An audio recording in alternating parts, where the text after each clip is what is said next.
Hello दोस्तों, आज की इस वीडियो में हम पोस्ट ऑफिस की most popular scheme RD scheme के बारे में जानेंगे, जिसमें यदि आप केवल 10,000 रुपये जमा करते हैं तो आपको कुल 7,13,659 रुपये मिलेंगे।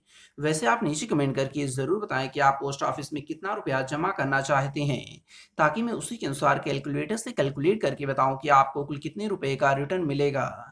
तो चलिए जान लेते हैं पोस्ट ऑफिस आरडी स्कीम 2025 के बारे में पूरी जानकारी। जैसे कि पोस्ट ऑफिस में आरडी खाता कैसे खुलवाएं, इसके लिए कौन कौन से डॉक्यूमेंट्स की ज़रूरत होगी, कितने पैसों से आरडी शुरू कर सकते हैं, कितना ब्याज मिलेगा, नॉमिनी फैसिलिटी है या नहीं, खाता को एक पोस्ट ऑफिस से दूसरे पोस्ट ऑफिस में ट्रांसफ़र कर सकते हैं या नहीं, ये सारी जानकारियाँ आज की इस वीडियो में मैं आपको बताऊंगा। तो आइए दोस्तों, सबसे पहले देखते हैं कि आरडी खाता खोलने के लिए आवश्यक दस्तावेज कौन-कौन से लगते हैं।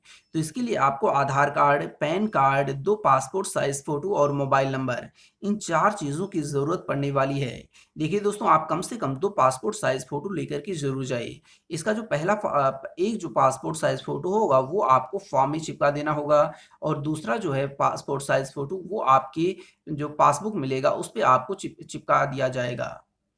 ठीक है, तो आप कम से कम 2 पासपोर्ट साइज़ फ़ोटो लेकर के ज़रूर जाएँ। आरडी खाता कैसे खोलें? तो दोस्तों, आरडी खाता खोलने के लिए आपको सबसे पहले अपने नज़दीकी पोस्ट ऑफिस में जाना होगा। वहाँ पर जाने के बाद आपको आरडी खाता खोलने का फॉर्म लेना है और उसे अच्छी तरह से भर देना है। ये जो आरडी खाता होता है, आप सिंगल खोल सकते हैं या फिर अपने परिवार के किसी भी सदस्य के साथ मिल कर के जॉइंट खाता भी खोल सकते हैं।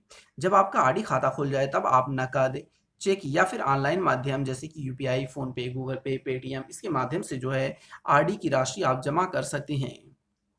आगे देखते हैं आरडी खाता में कितना रुपया जमा करना होगा। तो आरडी में आपको कम से कम 100 रुपये आप स्टार्टिंग कर सकते हैं आरडी खाता, और अधिकतम की यहाँ पर कोई भी लिमिट नहीं है, आप जितना रुपया चाहें उतना रुपया जमा कर सकते हैं। पैसा जमा करने पर क्या होगा? दोस्तों, अगर आप किसी भी कारणवश पैसे जमा करना भूल जाते हैं और ड्यू डेट निकल जाती है, तब आपको प्रत्येक महीने 1% की पेनल्टी देनी होगी। और यहाँ पर देखिए, मैं एग्ज़ाम्पल के माध्यम से आपको बता देता हूँ कि अगर आप 10,000 रुपए के हर महीने आरडी करते हैं, तो आपको इसका क्या करना है, 1% यानी कि 1/100 यानी कि केवल 100 रुपए आपको पेनल्टी के रूप में हर महीने के हिसाब से देना पड़ेगा। तो यहाँ पर कोई बहुत बड़ा अमाउंट नहीं है, अगर आप कभी भूल भी जाते हैं तभी आपको कोई ख़ास प्रभाव नहीं पड़ने वाला है। आरडी स्कीम कितने साल की होगी? तो दोस्तों, आरडी स्कीम जो होती है वो 5 साल के लिए होती है। अगर आपका टाइम पूरा हो चुका है और आप चाहते हैं कि इसे मैं कंटिन्यू रखूँ, तो 5 साल की आप दूसरी आरडी ले सकते हैं। नॉमिनी जोड़ने की सुविधा की अगर बात की जाए तो पोस्ट ऑफिस की आरडी में नॉमिनी जोड़ने की सुविधा मिल जाती है। तो जब भी आप नया आरडी खाता खुलवाएँ तो किसी को भी एज़ अ नॉमिनी ज़रूर ऐड करें, अपने परिवार के किसी भी सदस्य को ही ऐड करवाएँ। इवन अगर आपने खोल भी लिया है आरडी खाता या कोई भी खाता, तो आप पोस्ट ऑफिस में जा कर के जो होता है कि आरडी में नॉमिनी ऐड करवा सकते हैं।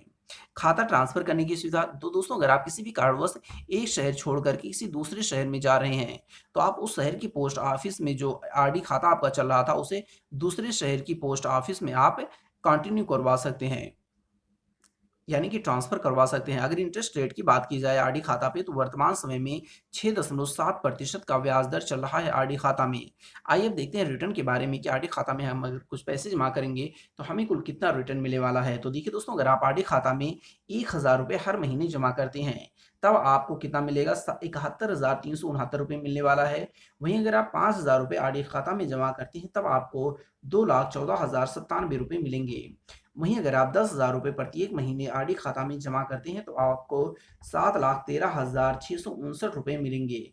वैसे दोस्तों, आप नीचे कमेंट करके ज़रूर बताएँ कि आप पोस्ट ऑफिस में कितना रुपया जमा करना चाहते हैं, ताकि मैं उसी के अनुसार कैलकुलेटर से कैलकुलेट करके बताऊँ कि आपको कुल कितने रुपए का रिटर्न मिलेगा। Thank you.